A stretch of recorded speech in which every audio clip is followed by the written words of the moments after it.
Boa tarde, acho que já é boa tarde, né? A gente está aqui hoje para falar sobre livros de teatro. E eu sou Isabel Diegues, dentre outras coisas, edito livros de teatro, tenho maior interesse nessa escrita e por isso que eu estou aqui. E aí a gente tem aqui com a gente 4 autores diferentes, que têm trabalhos bastante diferentes. Do meu ladinho está o Diogo Liberano.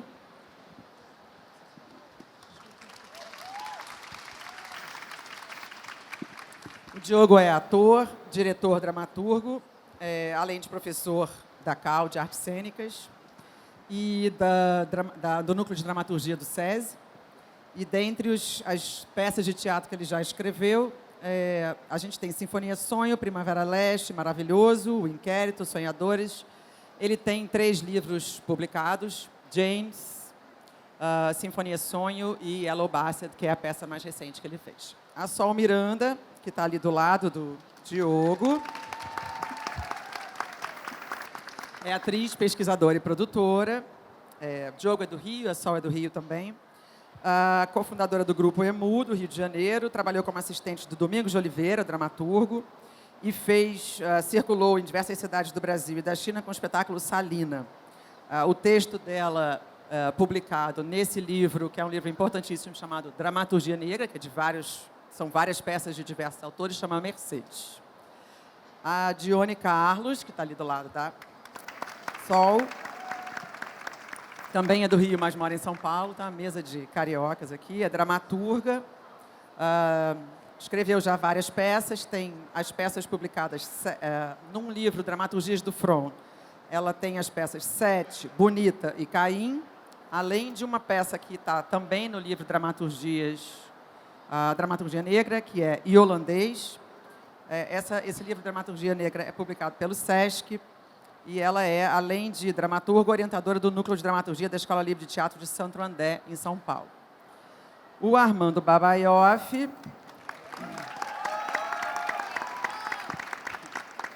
ele é ator, dentre tantas coisas, e é o tradutor do texto de Tom na Fazenda, que ele é também produtor da peça, né?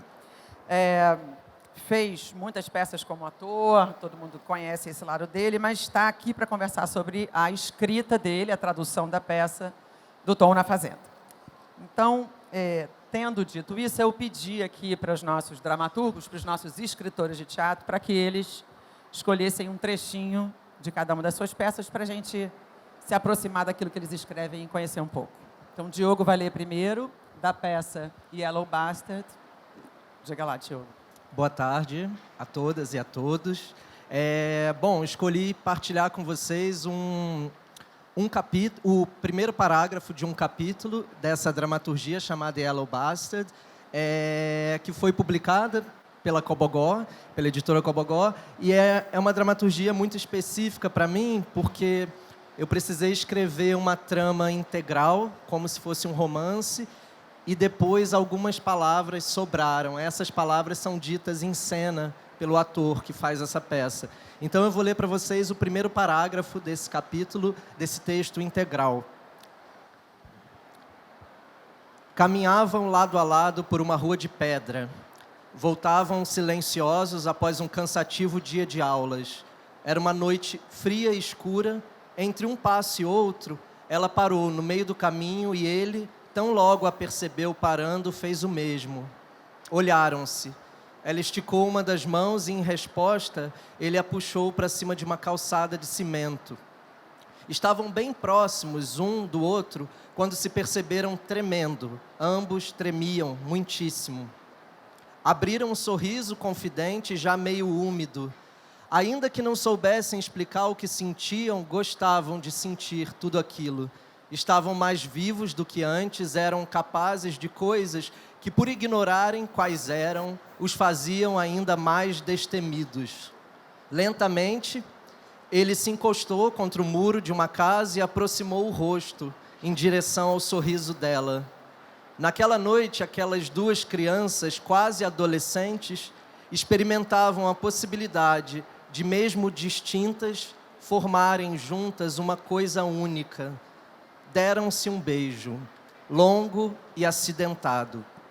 A incompreensão das línguas, o chocar sonoro dos dentes de leite, a secura de uma boca que prontamente era encharcada pela correnteza da outra, ondas gigantes de fascínio e pavor, aquilo que sentiam naquele instante preciso, ele desejou que nunca mais acabasse.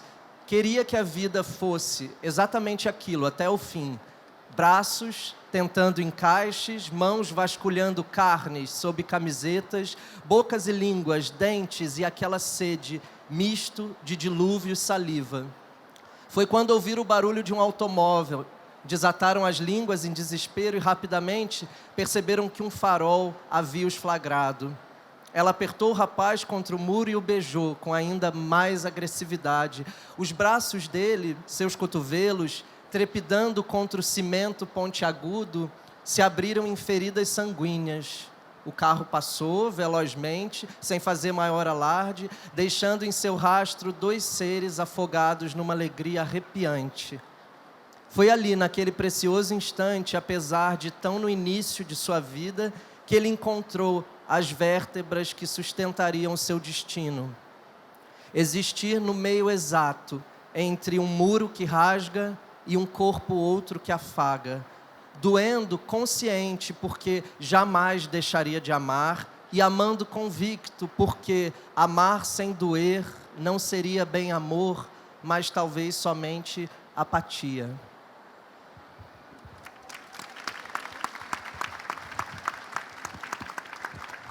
A Sol Miranda vai ler um trecho do Mercedes. Amigo, tá desligado. Oi. Boa tarde a todas, todos. Alô. Eu vou ler 2 trechinhos. O primeiro é um diálogo entre a Mercedes. Alô. Mercedes Batista foi a primeira bailarina negra do Teatro Municipal do Rio de Janeiro e criou também uma dança, que até hoje é uma disciplina no Teatro Municipal, que é a dança afroprimitiva. É um diálogo dela com a primeira professora dela de dança, Eros Volusa. Mercedes. Me desculpe, senhorita Eros, mas o Sebastião Araújo fez uma dancinha brasileira, mas o meu número saiu na capa do jornal, Eros. Ah, o jornal. Você sabe o que é um jornal, menina? Não, você não sabe. Imagine que nós vivemos em uma selva e o jornal é como um leão, casado com a dona imprensa, a leoa, uma leoa enorme. E o que uma leoa faz, Mercedes? Exatamente. Ela caça. E o que ela gosta de caçar? Carne fresca. A carne fresca de ontem foi você. Porque ontem, para a leoa, você era uma gazela. Linda, suculenta, linda, uma gazela saltitando. Isso, você era uma gazela. E hoje, você é só o que sobrou do último jantar do rei da selva. Nada mais que isso. Entende? Eu não canto, mas eu queria só deixar um trechinho aqui de uma música que é muito especial. Foi criada pelo Cadu Monteiro, que é assim. Olha, a menina na ponta do pé. Olha, a beleza que tem a mulher. Olha, ela dança para enganar o tempo e se embala dançando com o vento. E o vento faz ela girar, lalaiá. Olha, sapatilha furada no pé. Olha, vai dançando com vontade e fé. Olha, vai brilhar como a luz da manhã. A menina filha de Yansan, bailarina do vento a girar. Sua força vem da raça e do axé. Tem a graça de mulher e encanta quem olhar. A beleza do seu corpo em movimento vai transpor o espaço e tempo. Ela é filha de Oiá.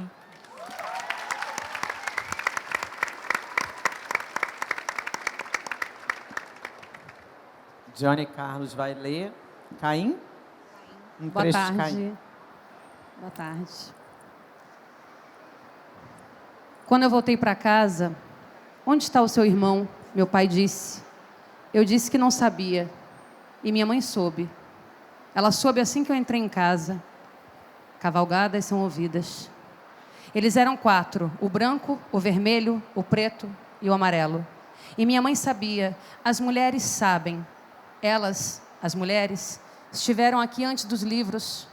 Elas caminhavam ao lado dos animais, sem domesticá-los. Antes do pai, eu sou, eu sou, eu sou. Quem é você? Mãe? Mãe? O horror que eles inventaram. Os leitores ficam cegos quando alcançam a última página e a palavra mulher aparece como serpente, besta, dragão. Mãe? Eva? Não posso morrer, mas viajo no tempo, lembra? Você espera outro filho, alguém para ocupar o lugar de Abel, outro pastor de rebanhos. Não, todos os altares serão meus, mãe. Onde houver olho por olho, dente por dente, ali estarei eu, seu primogênito. Mãe, uma pergunta. E se Abel voltar mulher? Revoada de pássaros. Os mártires deste tempo não temem a morte. Os mártires deste tempo temem morrer pelas mãos de uma mulher. Talvez ela possa me ajudar a morrer. Uma mulher chora as dores do parto. Caim banha-se em sangue de costas para a plateia. Berro em oração, mastigo vela, quebro prato, bebo cachaça, derrubo água, degusto ponta de faca, sangro e não morro. Bicho ruim de 7 cabeças, personagem de Antigo Testamento. Alguém disse que Deus tem os olhos para o final da fila, ele entendeu, no fim da linha esperou.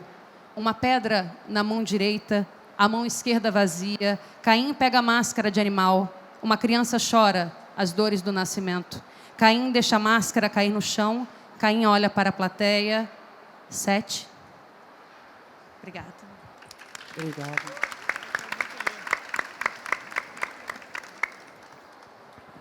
Boa tarde a todos. É um prazer imenso estar aqui com vocês nessa Bienal histórica, né, que nós estamos vivendo.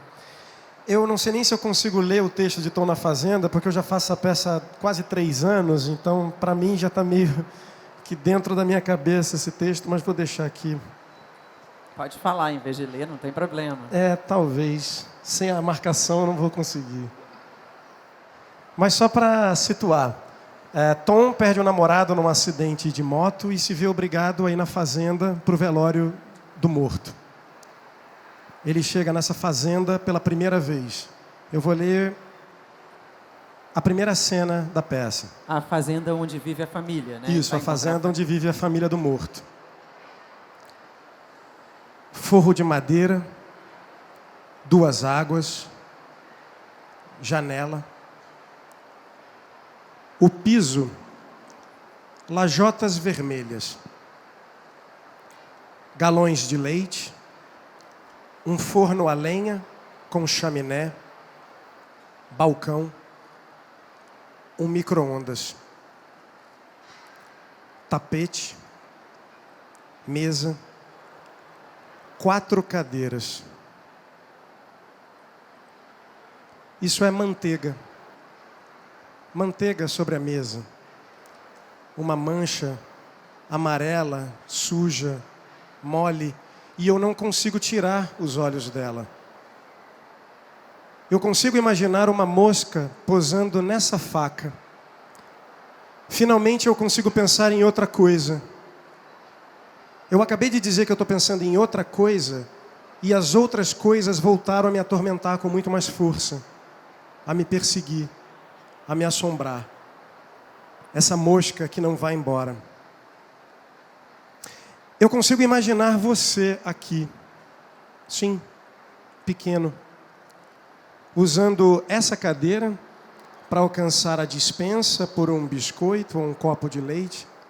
Você usando essa cadeira para alcançar a despensa e a sua mãe dizendo alguma coisa do tipo: desce daí, menino, você é muito pequeno. Ou garoto, desce dessa cadeira já, você vai acabar se machucando. Eu me sento na sua cadeira. Isso não está funcionando. eu estou na sua casa e isso não está dando certo.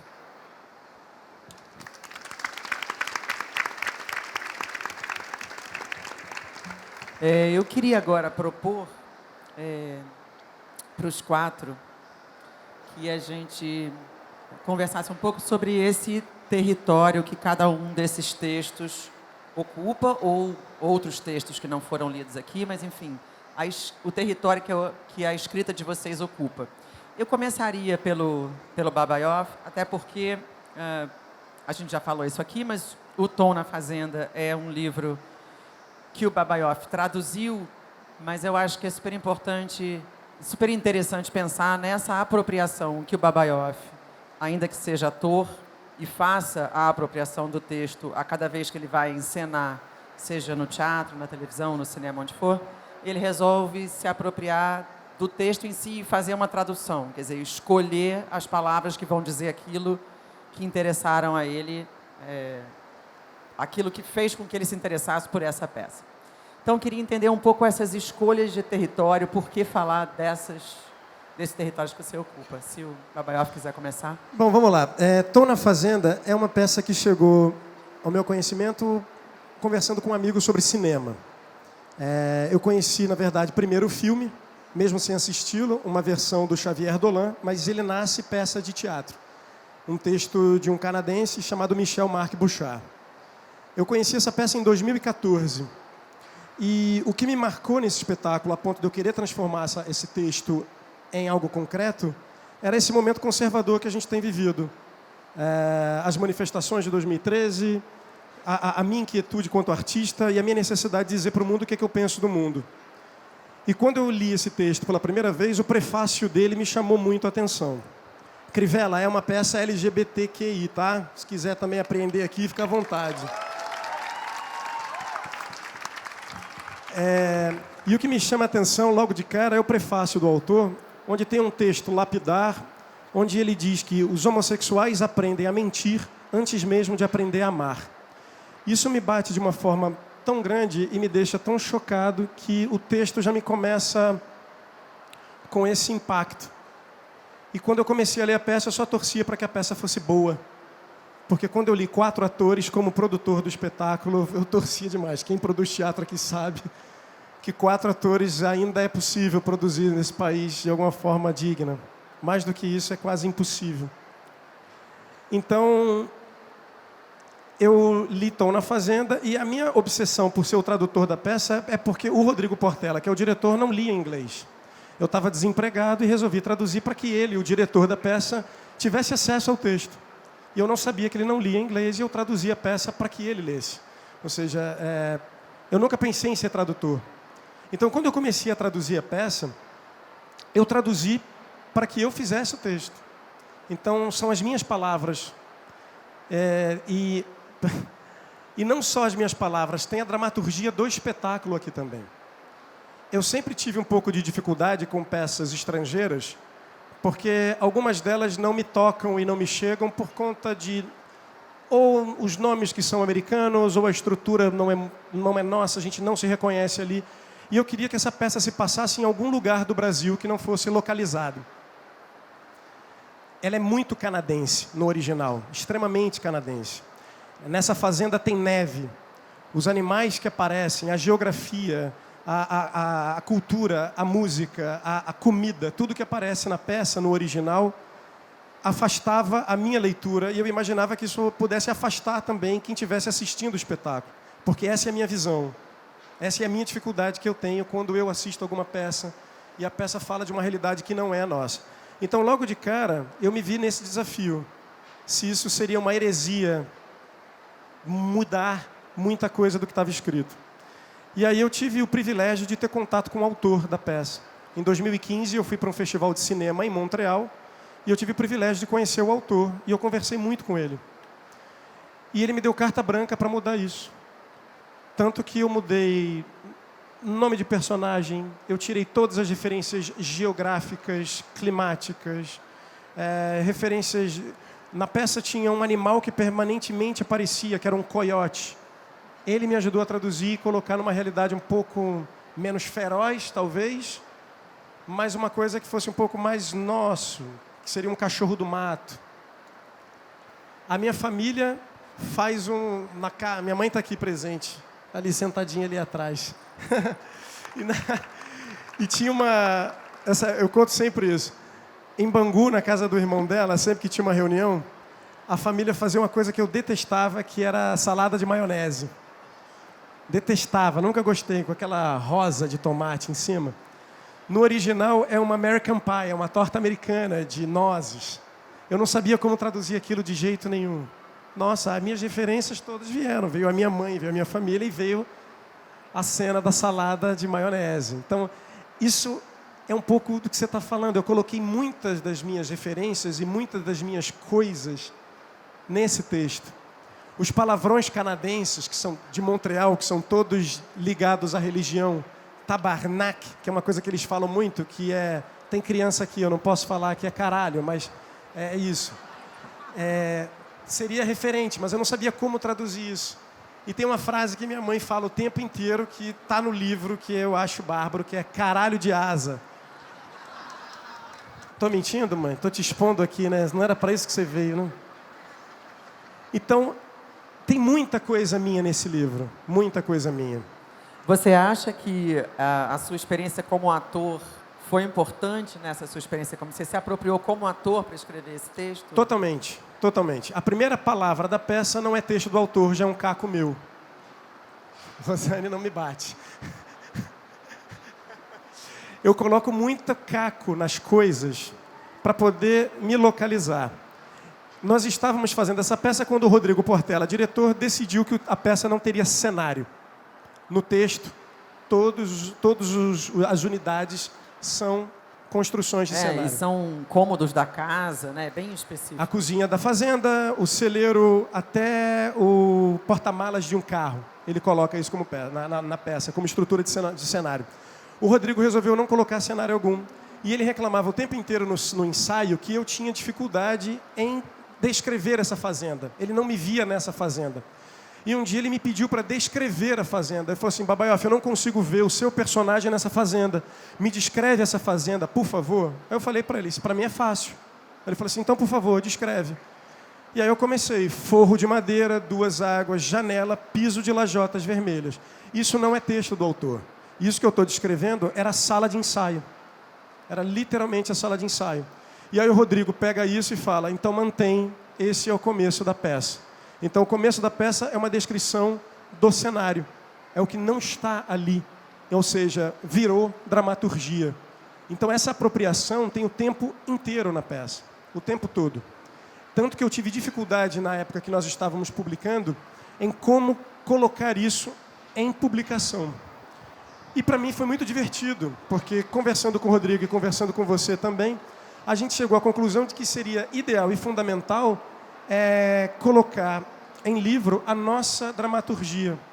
Então, se você lê a peça, quem assistiu a peça é capaz de entender perfeitamente isso que eu estou falando agora. E quem não viu o espetáculo e vai utilizar isso aqui como literatura, é rico demais, porque você vai ter uma experiência de ler uma peça de forma literária. Porque a experiência da peça concreta como espectador é única. É quase como se você estivesse lendo um livro. Mesmo sendo concreto e estando acontecendo na frente do espectador, cada um vai ter a construção da sua própria fazenda. Cada um, dentro da sua própria história, vai conseguir construir e concretizar aqueles cenários, porque os cenários definitivamente não estão lá. Mas quando a peça vira literatura. É o que acontece na literatura, gente. Eu estou aí te atrapalhando e você já estava dizendo isso. Na verdade, essa leitura encenada, feita em voz alta, diante do público, ela é aparentada, ainda que muito diferente, mas aparentada com essa leitura silenciosa que a gente imagina das coisas todas. Né? Só fazer uma pergunta. Quem aqui já leu peça de teatro? Vocês sabem, mas sem assistir a peça e assistindo a peça, são experiências completamente distintas. É porque eu acho que é muito importante, algo que a gente deveria divulgar mais, falar mais e ter essa experiência, esse contato com os textos contemporâneos e com os textos que são base de toda a história da humanidade, que é muito importante. É uma outra forma de leitura, mas é tão importante quanto ler livros que não sejam teatro. Isso é uma outra experiência. Da turma de cá, Sol, o seu território. Essa escrita, ela acontece por quê? Oi. Tem uma coisa que é muito importante, assim, que é o espaço em que o teatro ele permite questionar um tempo, questionar uma lógica, né? O teatro ele permite que a gente questione o inquestionável. Acho que o território de Mercedes, especificamente falando, para mim é um território de potencialidade de símbolos que historicamente são vistos como símbolos negativos. Estou falando de uma potencialidade de um campo de uma escrita, de uma dramaturgia, de uma concepção estética negra. E aí falo de uma trajetória de teatro negro, né, especificamente no Rio de Janeiro. Uma das coisas mais bonitas do processo, para mim, foi entender que, em algum lugar, a dramaturgia do espetáculo falaria para além das minhas questões pessoais, existenciais, identitárias. Estaria falando também de outros indivíduos e outros corpos que, em alguma maneira, lidam com questões muito parecidas com as minhas. E que também é uma complexidade, porque, quando você escreve, você quer também colocar muito de si. E você se abrir para o outro e se abrir para essas outras experiências e fazer dessas experiências coletivas algo maior do que aquilo que você pessoalmente quer falar é muito bonito. Então, acho que, essencialmente, é um território que vai falar de um corpo em diáspora, um corpo negro em diáspora, e complexidades desses corpos. Assim. É um espetáculo que ele, obviamente, tem uma temporalidade e tem uma presença biográfica forte. Então, temos ali indivíduos que fazem parte de uma construção histórica brasileira num campo, né, que entra na política, entra nas artes. A gente tem o Abdias do Nascimento, que foi uma pessoa super importante até para isso, né, que a gente vem construindo e vem reafirmando enquanto um espaço de teatro negro.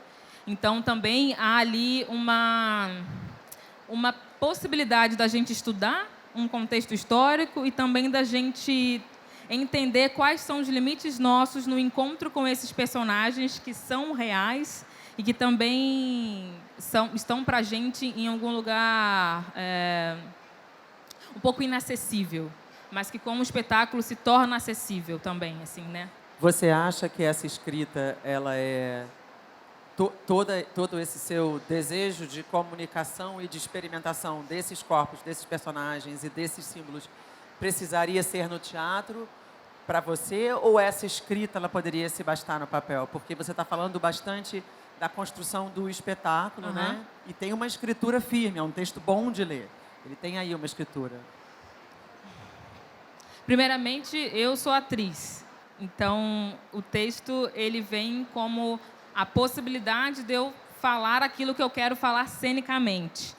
E aí a construção da dramaturgia após, né, porque no primeiro momento a gente apenas pensou em construir um texto e uma dramaturgia para que a gente pudesse encená-lo, mas depois o entendimento de que aquele texto em algum lugar ficaria pós-espetáculo e que a importância dele é uma outra, que é totalmente diferente da encenação, que é essa construção das fazendas, né? Eu construo uma outra fazenda quando eu leio esse texto, quando eu leio sem ser só atriz, quando eu leio outras personagens. Eu acho que o texto em si, o espetáculo é o espetáculo, a dramaturgia é a dramaturgia, são coisas totalmente diferentes. E são coisas totalmente necessárias, são elementos que se associam e que se conectam, mas que têm suas vidas independentes também. E acho que a gente passa um pouco por isso, né? Muito do que tem aqui no texto não tem no espetáculo. E muito do que tem no espetáculo não tem aqui, porque é impossível. São construções afetivas totalmente distintas.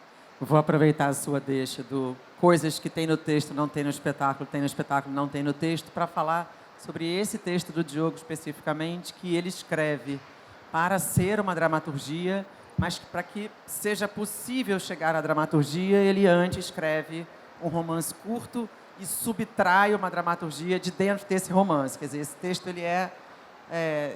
ele cria uma espécie de peneira de palavras ou de... Enfim, explica pra gente, conta pra gente e aí fala do seu território. Já há algum tempo eu venho pensando que tem me incomodado há muito tempo ouvir que uma dramaturgia é algo que só se completa ou acontece quando chega ao palco. Vou mostrar aqui na paralela só as páginas para vocês entenderem fisicamente o que acontece com o texto dele. Desculpa interromper. Não, é isso mesmo. Então, eu tenho tentado entender a dramaturgia enquanto um tipo de literatura. Ela não está devendo nada a ninguém, ela não é menor por estar num livro ou num PDF. Ela é um texto, ela age, ela acontece. Enquanto artista de teatro, nós sabemos que a dramaturgia escrita é uma das matérias para compor um outro texto, que é o espetáculo, né? Que se compõe com os atores, com os corpos, com os movimentos e por aí vai. Então, eu tenho tentado escrever algo que se baste aqui. Se você assistir o espetáculo, você, obviamente, vai perceber relações, vai ver que na peça aquele trecho é exatamente como está escrito ali, ou que na peça você jamais imaginaria que o ser que está falando essas palavras estaria vestido daquele jeito, e por aí vai. Eu acho esse campo, essa tensão interessante. No caso específico desse texto, do Yellow Bastard, que é um estudo que eu faço com a minha companhia há um tempo, uma investigação sobre a intolerância humana, e é o que me interessa, né, entender a criação artística como uma resposta ao tempo presente, né? Então, se eu, como artista, como pessoa, olho para o mundo agora e percebo que ele está muito viciado no mesmo tipo de moral, de valor, eu desafio o texto do mundo com um texto literário, eu tento fazer isso. Porque o que eu escrevo e o que escrevemos provavelmente não está disposto a compactuar com um único texto, nem com uma única realidade, né? Então, essas escritas, no caso essa também, é para abrir outra via para o real, né? No caso de Yellow, é uma trama de um advogado de sucesso, branco, homem branco de sucesso, que subitamente descobre que é um alienígena de pele completamente amarela. Eu não consegui escrever esse texto para o ator, né? Estreou recentemente enquanto monólogo, um ator em cena. Por não conseguir escrever, eu falei, bom, problema é do ator e problema do diretor que vai dirigir a peça. Eu vou escrever a história que eu quero contar e depois essa gente, que era eu também, se vira para fazer essa peça. Porque o problema é da peça se ela não sabe fazer a peça. O texto, ele está bem, ele está ótimo, ele está super feliz, né? E aí, eu comecei a escrever isso, que para mim era um romance, eu chamava de romance, né? Que é o mais clichê, assim. É um texto em prosa, discursos diretos e indiretos dos personagens, um narrador onisciente. E aí, obviamente, que o ator estava tendo um piripaque. Eu chegava com um capítulo e ele falava, Dioguinho, eu vou decorar tudo isso. Eu falei, não, amigo, vamos ver o que a gente vai fazer. Não sei também, vamos ler. E aí, eu comecei a pintar de branco algumas palavras e foram sobrando só algumas outras. Então, esse texto das páginas à direita é um texto residual, são palavras que sobraram e essas palavras são ditas em cena pelo ator. O texto da esquerda é o texto integral, que é um texto que, na nossa tradição, a gente chamaria de um conto, uma novela, um romance, mas jamais de um texto de teatro. E a questão o que nós sabemos sobre teatro para dizer que texto para teatro é apenas um texto para teatro? Ou, em outras palavras, que desrespeito é esse que a gente associa teatro a um diálogo entre dois personagens, a um conflito entre eles e a um desfecho hollywoodiano, um clímax violento, a um tiro e a uma morte, né? Isso é muito pouco,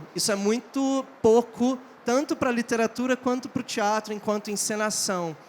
Então, eu tive o privilégio da Cobogó aceitar publicar um texto na coleção Dramaturgia que é, sei lá o que ele é um texto, assim, quem quiser chamar de romance, fica à vontade, não tem esse problema, mas ele conserva a impaciência de uma busca, a respiração de um pensamento que está vivo, né? De uma prática. Não sei, acho que é isso, né? Um pouquinho.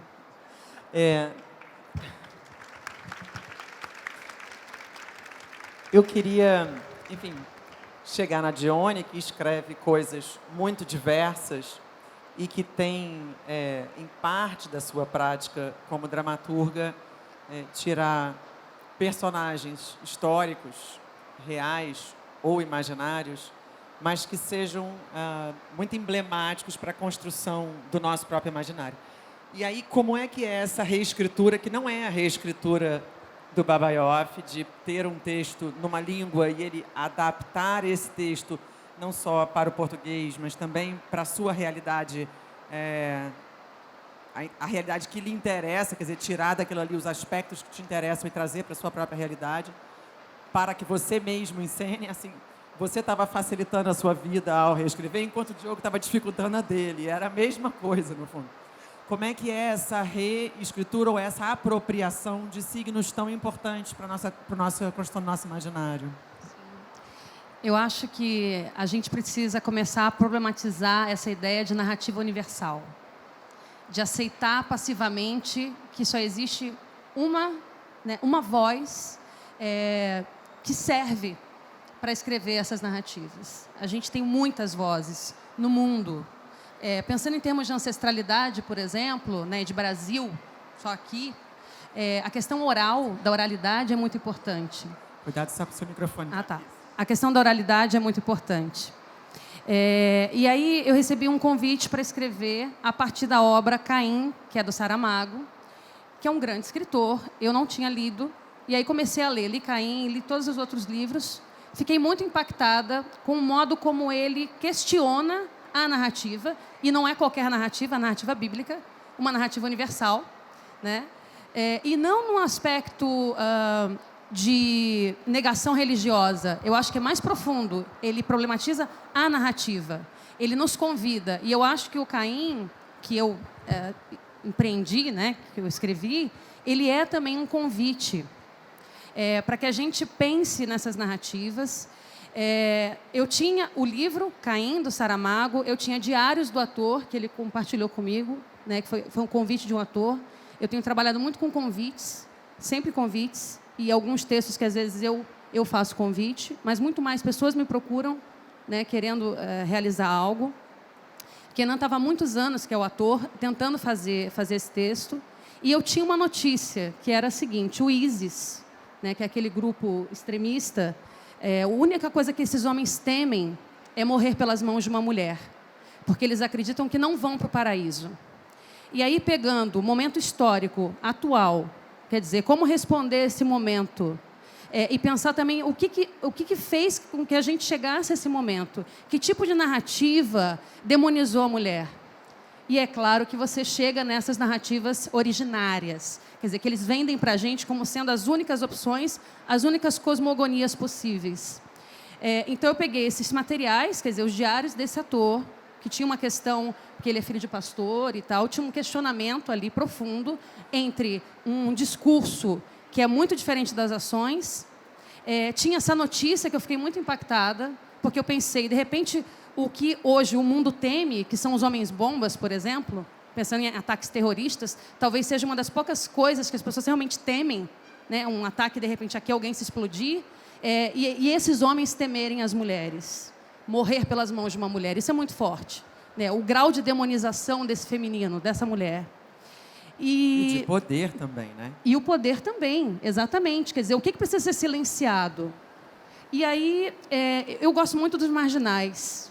Eu gosto muito dos anti-heróis. Porque eu acho que a pessoa nunca é marginalizada à toa. Tinha alguma coisa muito boa que ela estava pensando que foi usurpada, entende? Que precisa ser silenciada. Ninguém vai tentar te silenciar se a sua voz não for importante. Então, assim, quanto mais ataques... É o que aconteceu ontem aqui, né? Quer dizer, atacaram... né, um livro, e de repente esse livro vende, e todos os livros LGBT vão vender. Quer dizer, isso é maravilhoso, é uma ação que está acontecendo agora, é uma resposta a esse tempo histórico. Só para completar o que você está falando, ontem, no final do dia na Bienal, não sei se alguns de vocês estavam aqui ou não, depois de toda a tentativa de impedimento que fosse vendido livremente um único livro específico que tinha um beijo na boca entre dois super-heróis homens.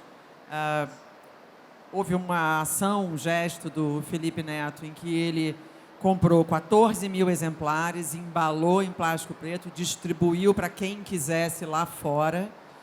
Ao final do dia, houve uma passeata dentro da Bienal em que as pessoas todas levantavam os seus livros, as bandeiras eram os próprios livros.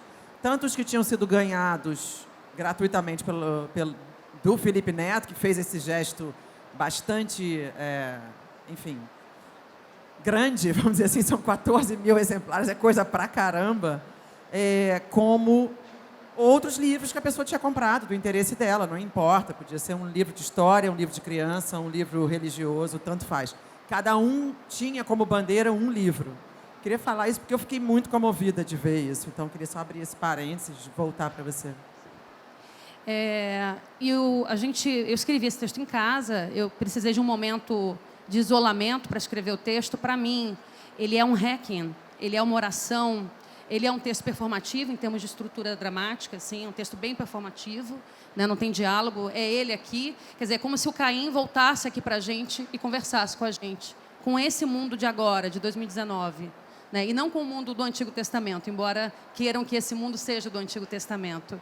E, basicamente, eu faço com que o Caim volte para pedir ajuda da Lilith, que é uma figura também demonizada, que é tida como um demônio em algumas religiões, e que tem a ver com as deusas do matriarcado, que foram demonizadas. Né? A gente está falando de Estar, estamos falando de deusas supremas, deusas que falavam de amor. Né? Você tinha templos no Egito, onde os líderes políticos passavam anos com as mulheres, aprendendo a se portar de uma maneira mais sensível. Né? Eram as deusas do sexo, as profetisas do sexo.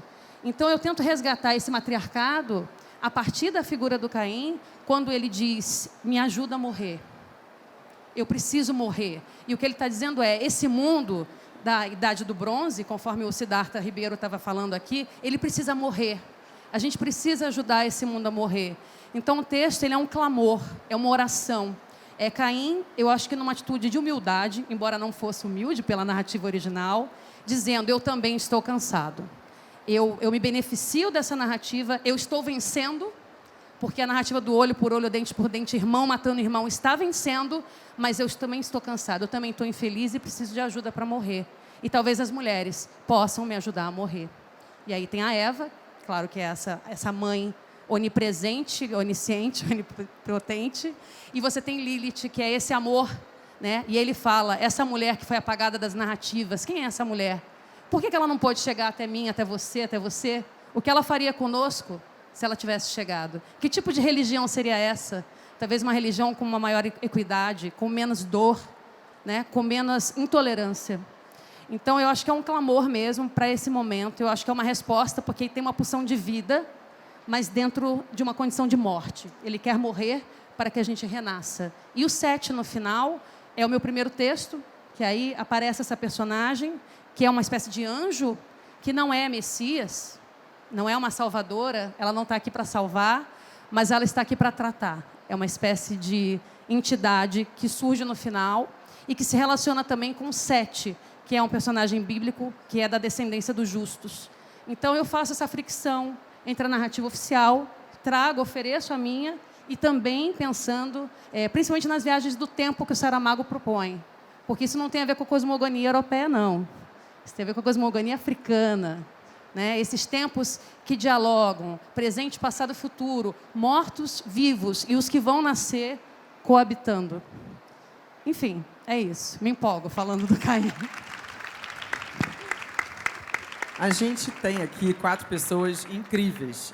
E, em vez de eu ficar fazendo perguntas, talvez vocês queiram perguntar a eles, ou a qualquer um deles, ou a todos eles. Eu acho que pode ser mais bacana se vocês trouxerem alguma coisa que queiram saber. Se é que tem alguma coisa, claro. Se não tiverem, eu vou ter e eles vão ter entre eles também, tenho certeza. Tem um rapaz aqui que quer falar. Tem um microfone para ele? Obrigada. Oi, eu sou o Del.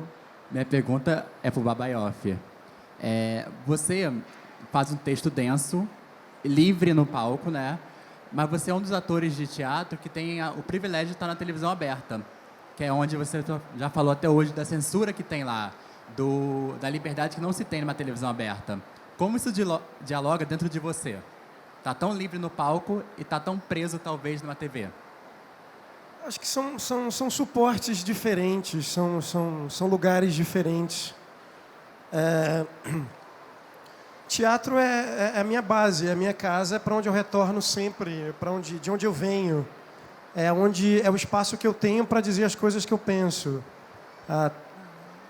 Quando eu faço televisão, ou quando eu faço cinema, ou até mesmo teatro, só que com outras produções, outros diretores, eu estou, de alguma forma, também dialogando com aquelas linguagens e com aqueles lugares. Então, são coisas completamente distintas. Mas Tom na Fazenda, para mim, foi a minha inquietude mesmo, a minha necessidade de colocar a minha voz, e a minha força e a minha energia em algo que realmente eu acredito. E aí, é essa pulsão. E aí nasce o projeto e nasce a peça. Eu queria fazer uma observação e em seguida eu passo para você fazer a pergunta. Eu acho que a gente tem que tomar cuidado para não generalizar. Eu acho que existem muitas maneiras de se fazer teatro, ou de se fazer televisão, ou de se fazer cinema. A gente está falando aqui, vamos dizer, das artes da cena de maneira geral, levando isso para o audiovisual. A televisão tem muito dinheiro envolvido, tem produtores por trás, enfim, tem muitas coisas envolvidas. Mas isso não significa necessariamente que não há liberdade. Eu acho que existem algumas maneiras de se fazer esses projetos de encenações, sejam elas ao vivo ou gravadas, né, do teatro, a dança, o cinema ou a televisão. São sempre trabalhos coletivos e muitas vezes ele parte de um indivíduo, que pode ser de um deles, ou ele é feito a partir de um convite. Toda vez que você tem um trabalho coletivo, por mais que o Babaioff tenha feito a tradução do modo dele, do jeito que ele queria, eu tenho certeza que ele foi tolhido, muito entre aspas, e com isso lapidado, e com isso cresceu o que ele estava fazendo pelo diretor da peça, os outros atores envolvidos, a própria experiência de estar em cartaz, a resposta de algum público, a sua pergunta. Enfim, então eu acho que esse trabalho que é coletivo e ele é de um embate entre aquele que está em cena com aquele que está assistindo, e aí nesse sentido o cinema ele tem um registro fixo, mas tanto o teatro quanto a televisão, se tem o retorno do público, ele tem sempre os seus limites e as suas liberdades. E eu acho que a televisão tem, pelo menos na sua parte de dramaturgia, um dos lugares de maior liberdade que a gente tem na televisão. Talvez a gente tenha menos liberdade em outras áreas do jornalismo, seja um pouco mais travado ali, mas o que você assiste na televisão hoje, muitas vezes esses autores eles vão encontrando fissuras e brechas para dizer coisas que a gente teoricamente não imaginaria ouvir por ali. Então, certamente, o Babaioff não faria uma novela ou uma série, ou o que fosse, se tratasse... E eu não estou falando dele, mas eu estou falando dos artistas de maneira geral. Que se tratasse de uma coisa que não interessasse ou ele não acreditasse, ainda que não fosse autoral. Então, é só para a gente fazer uma distinção, para não parecer que ele está dentro de uma jaula para ganhar um dinheirinho. Não, Justamente. Ele está ali fazendo um trabalho, claro que ele precisa do dinheirinho, todos nós precisamos, mas tem ali uma identificação dele com aquele grupo que está fazendo aquela novela, ou aquele autor, ou aquele diretor, aquele grupo de atores. Enfim, só para ilustrar aqui. A pergunta dela, vamos lá. Boa tarde, sou Jaqueline. Fala bem pertinho para a gente ouvir. Tá, eu sou Jaqueline. Não é bem uma pergunta, tá? Eu vou te pedir só para você ser bem objetiva, porque deve ter sim, mais sim. gente querendo falar, tá bom? Eu, com 6 anos, eu aprendi a ler e lia literaturas. E poder chegar aqui hoje e ver a literatura crescer do jeito que cresceu e ver vocês fazendo coisas que eu não imaginava que eu conseguiria ver. Tá? Eu assisti a peça do Tom na Fazenda, acho que por 2 vezes. Não fui mais porque não deu. Foi a peça que mais me impactou. Então, assim, vocês estão de parabéns com o trabalho que vocês fazem. Já ganhou fãs para querer ter os livros e comprar e ler. E eu acho que o incentivo à cultura que vocês estão dando, de abrir o espaço aqui para esse diálogo, é algo fundamental. E que Muito obrigada. esses jovens possam aproveitar isso e crescer dentro disso também. Muito obrigada. Quem mais quer perguntar alguma coisa? Tem uma moça lá atrás, ó, com a mãozinha levantada. E tem uma segunda pessoa aqui na frente, de blusa preta. Boa E tarde. uma terceira lá. Desculpa. Boa tarde, meu nome é Helena, eu tenho só 17 anos. E eu queria só agradecer muito, porque ano que vem eu vou prestar Enem e eu quero fazer artes cênicas. E eu queria agradecer muito, porque o trabalho de vocês aqui hoje me motivou muito mais do que eu já queria pro que eu quero fazer pro resto da minha vida, que é ser atriz. E eu só queria agradecer mesmo, porque o trabalho de vocês, como está me motivando agora, pode estar motivando várias pessoas que estão aqui e que não tinham pensado nessa possibilidade ainda, mas que começaram a pensar agora. Obrigada. A gente, na verdade, vai fazer mais uma pergunta aqui e uma segunda lá. E a gente vai ter que... Vamos tentar. Boa tarde, eu sou Emanuel. Fala bem pertinho do microfone para a gente ouvir e Oi. vamos tentar perguntar rapidinho para Melhor, beleza. a gente conseguir ganhar. A minha pergunta era, eu quero saber qual é a maior dificuldade que vocês tiveram, seja na atuação ou na escrita de cada uma dessas obras. Pergunta ampla. Quem vai se oferecer em sacrifício para a resposta? Aproveitando um tempo, assim, eu vou te falar o que para mim é o mais difícil. Hoje, e já de um tempo para cá, tem sido perceber qual é a conversa que a nossa realidade está tendo e como eu converso com essa realidade que estamos vivendo, né? Tem-se muito o hábito de dizer que o artista escreve para ele mesmo, que o meu texto só fala comigo. Se isso não é uma verdade, porque existem muitas possibilidades, isso sem dúvida é um perigo inerente ao nosso trabalho, né? De eu falar apenas para os meus. Isso não é um problema, é uma possibilidade. Mas me parece que aqui a minha dificuldade, tá, tem sido olhar para o mundo e ver como a minha brincadeira com a linguagem, o meu jogo com a linguagem fala com a galera que está aqui. Ou seja, é um esforço constante de estranhar o mundo e conversar com esse mesmo mundo. Maravilhoso. Quanto tempo eu tenho para responder? Vai. Diga. Uma das coisas mais bonitas para mim foi justamente essa de entender que eu teria que abrir mão daquilo que me era tido como principal, como a minha voz primeira. E quando a gente montou o Mercedes, o projeto ele era para falar da beleza de um corpo negro, da beleza das simbologias negras, e a gente lidou com a situação de falar sobre o racismo, algo que eu, primeiramente, não gostaria de falar. Por quê? Tem um estudo que é muito interessante, que se chama esquizorracialidade, que é um estudo que diz... Como é o nome? Desculpe, Sal, não deu para entender. Esquizorracialidade. Esquizorracialidade. É um estudo que diz que pessoas negras não conseguem, linguisticamente, cognitivamente, falar sobre as suas questões existenciais, porque, de alguma maneira, o sistema não permite que ela consiga falar. Por mais que ela tenha a possibilidade da fala, por mais que ela tenha todo o entendimento da língua, ela não consegue expressar isso. E aí tem um exemplo que é muito interessante, que é, você pode pegar um ônibus e do início da sua trajetória até o final, você como um corpo negro, se você sentir que pessoas não querem se sentar ao seu lado, que as pessoas estão incomodadas com a sua presença, você vai fazer a sua trajetória inteira e você não vai reclamar sobre isso. Uma pessoa branca, nesse mesmo contexto, fazendo essa mesma viagem, se ao sentir que as pessoas não querem sentar ao lado dela por algum incômodo, ela se levanta e pergunta, está acontecendo alguma coisa? Obviamente que isso não é um determinador, é assim, ponto. Mas é algo que fala muito sobre o como que nós fomos acostumados a não poder expressar aquilo que a gente sente. Então, foi muito importante para mim me reconhecer dentro desse processo como alguém que pode falar sobre aquilo que existencialmente me afeta, que são as questões estruturais do racismo e a hierarquia racial. Posso ler um trechinho rápido?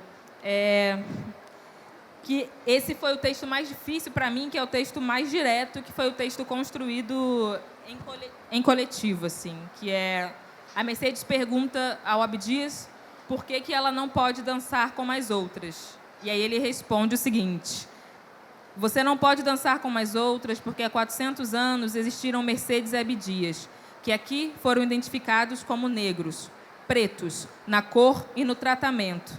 Você não pode dançar como as outras porque você foi trazida para essa terra dentro de um navio negreiro, destinada a ser comercializada e desumanizada. Você não pode dançar como as outras porque definiram que você só serve para o trabalho braçal, não passa de mão de obra, capaz de realizar trabalhos pesados independentemente do sexo, porque gente como você não tem gênero. Não existem mulher e homem negros, não existem Mercedes e Abdias, existe negro. E só o que importa é que você é negro. Você não pode dançar como as outras porque a história diz que você só deve frequentar a casa para lavar, cozinhar e cuidar das crianças. Aí segue, aí tem o final. Porque a sua voz não apresenta jornal, não protagoniza história. Você não pode dançar como as outras porque nem a sua morte tem valor. A sua morte não comove. Você não pode dançar como as outras, Mercedes, porque os seus pés até hoje só calçaram correntes, não sapatilhas. Esse é o texto mais longo. Eu pulei bastante, mas foi o texto mais difícil para a gente, para mim, e foi o definidor.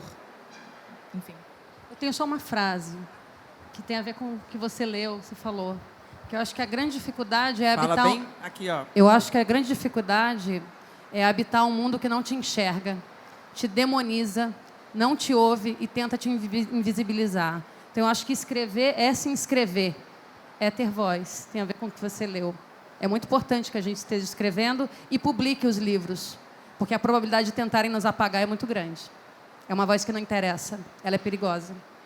É isso, para mim.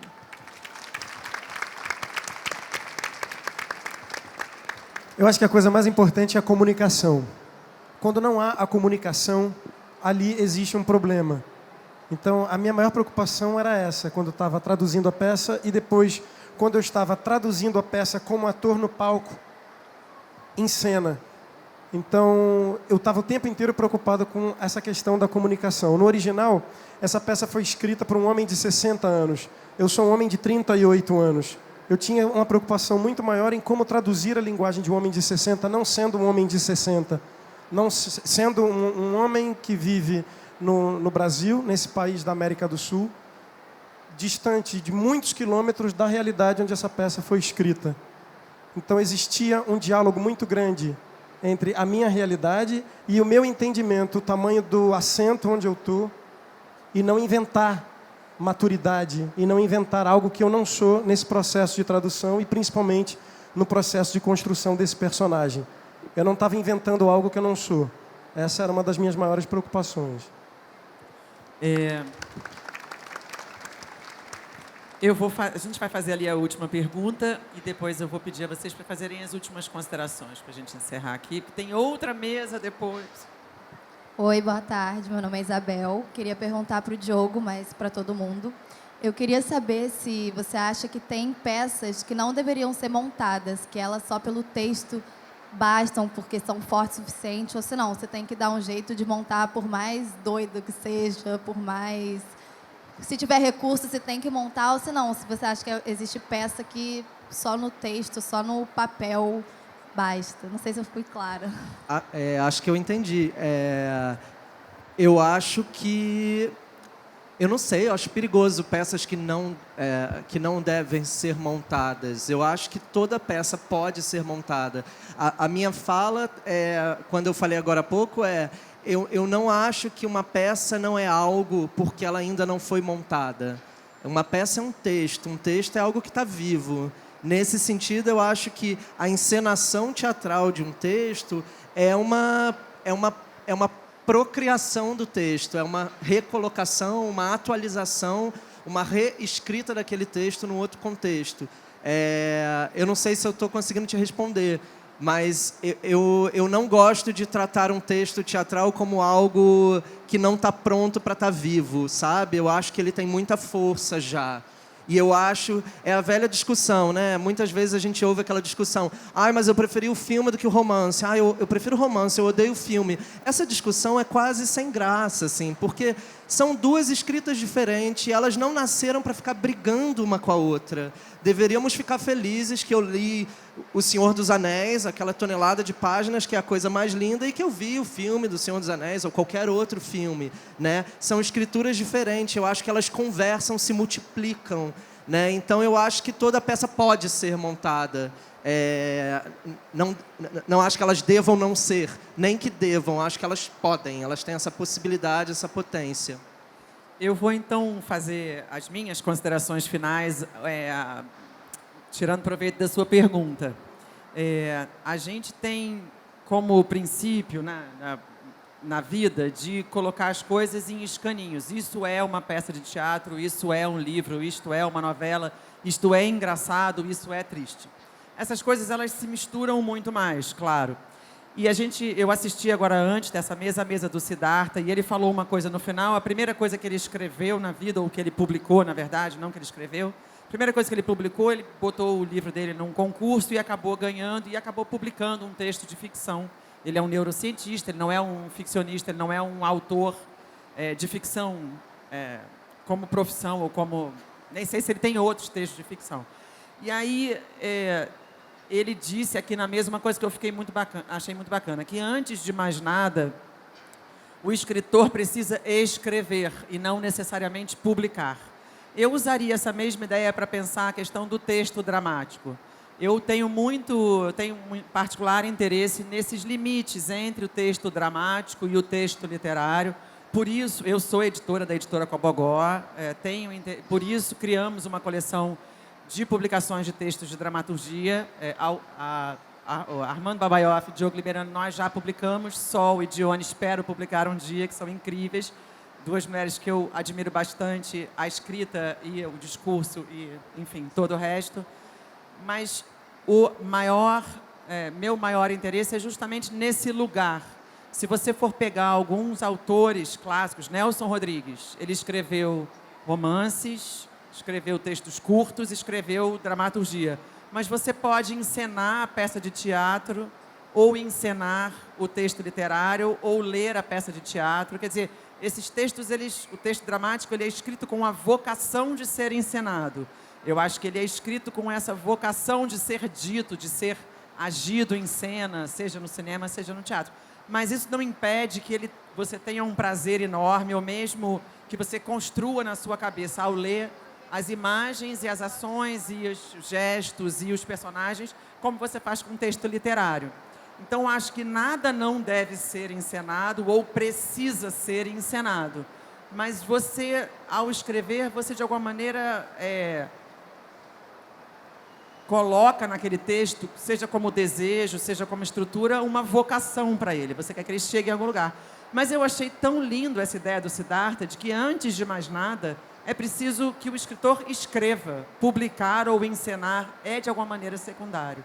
O lugar do texto no teatro é um lugar muito importante, e a gente acha sempre que ele é o lugar de partida de um projeto, de partida de um espetáculo. Ele não é necessariamente. Você pode começar um espetáculo por um personagem, por uma ideia, por um acontecimento, por um cenário, por um grupo de pessoas, por uma etnia indígena que você quer pensar sobre ela. Então, o texto no teatro, ele pode ser muitas coisas, e ele tem muitas potências diferentes. E ele é parte de uma peça de teatro. Agora, isso que o Diogo fala, que eu acho que é muito interessante, nem todo dramaturgo, nem todo autor vai acreditar nesse modo de entender o texto de teatro, mas é muito bonito se você pensa o texto de teatro com a sua autonomia de leitura, de visualização dessas ideias e palavras, e etc, etc. E assim como quando a gente vê, é muito curioso, porque quando a gente lê uma peça de teatro, ou quando a gente assiste a peça, são sempre duas peças diferentes, mas eu tenho certeza, se você for com a sua irmã, com o seu namorado, com a sua tia, ou seja o que for, ao teatro, vocês também vão assistir a duas peças diferentes. Assim como quando a gente lê um livro. Então, são apropriações que a gente faz, e é bonito a gente poder ter ouvido aqui dos quatro modos diferentes deles fazerem essas apropriações. Tanto das ideias, quanto dos personagens, quanto do imaginário, favorecendo e aí, nesse sentido, com bastante liberdade, como perguntou o nosso amigo aqui, o caminho que interessava a eles como escritura daquele texto, né? Então, eu não sei. Queria agradecer a presença de vocês e passar para os nossos dramaturgos e escritores fazerem suas considerações finais. Quem quer começar? Uma frase só. É bem curtinho. Eu acho que o texto, ele nasce no papel. Mas tem um aspecto erótico do texto, que é, ele quer ser corpo. Ele sempre quer um corpo, uma voz. Ele quer habitar um tempo e espaço. É só isso que o texto quer. Então, eu acho que a gente funciona um pouco como receptores desse desejo e também, no caso de quem atua, como alguém que materializa esse desejo, junto com o público.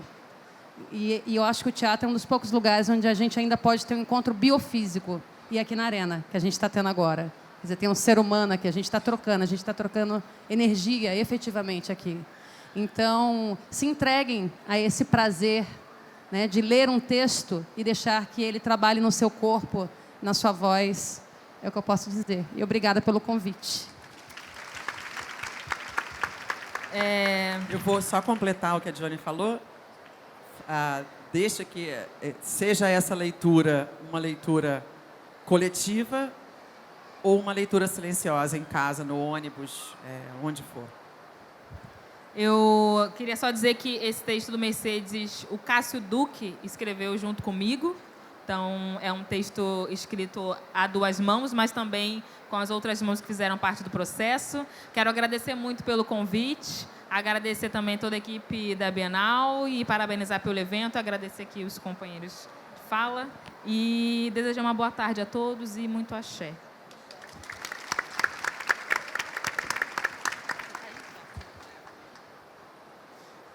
Muito obrigado, foi um prazer.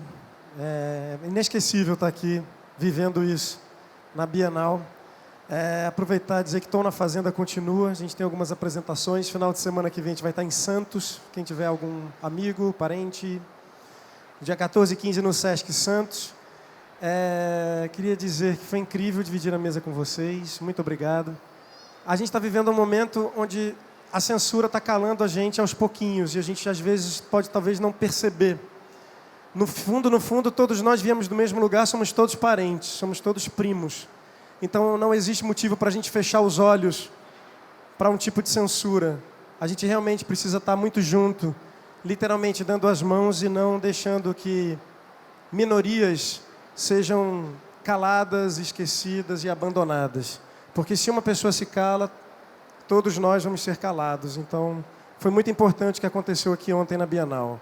Crivella, vá para casa do caralho. Bolsonaro, vá para puta que pariu. E Witzel, vai junto. Também, honestamente, agradeço o convite, a parceria dessa troca. É impossível não terminar endossando, repetindo e multiplicando o que foi falado aqui. Acho que a Johnny falou uma coisa muito linda, né? Que essas figuras que são anônimas, que são tiradas da conversa, essas figuras que viram números e que perdem seus nomes e as suas feições, acho que há um papel muito grande de reconhecermos essas figuras em outros e inúmeros lugares para além delas. Então, quando a gente tem, no momento em que a gente está vivendo, uma figura chamada livro, bruscamente rotulada como imprópria de estar em vida e de se relacionar, acho que é papel nosso, de cada um mesmo, multiplicar livro, alastrar livro. Né? Porque assim, o gesto que nos cala, ele também é precioso para que a gente perceba o que faz barulho, para que a gente perceba o que precisa ser ouvido. Então eu acho que é muito bem-vindo, pode parecer estranho o que aconteceu aqui na Bienal, é muito bem-vindo, porque esse tipo de coisa manifesta aonde mora a força e a vitalidade da nossa liberdade. É na diversidade de narrativas, de cores, de falas e de gestos e de capas e de roupas e por aí vai. Né? Então, eu quero só manifestar, como as amigas e os amigos aqui, endossar a importância da multiplicação das narrativas e não da imposição de uma única. Isso é muito cafona, e isso já matou muita gente na nossa história. É isso. Bom, então eu queria agradecer Armando Babaioff, Johnny Carlos, Sol Miranda, Diogo Liberano. Para mim é sempre uma alegria, eu adoro ouvir vocês, fico aqui acho que me dei super bem de poder estar aqui ouvindo tudo isso. A vocês, muito obrigado por estarem aqui.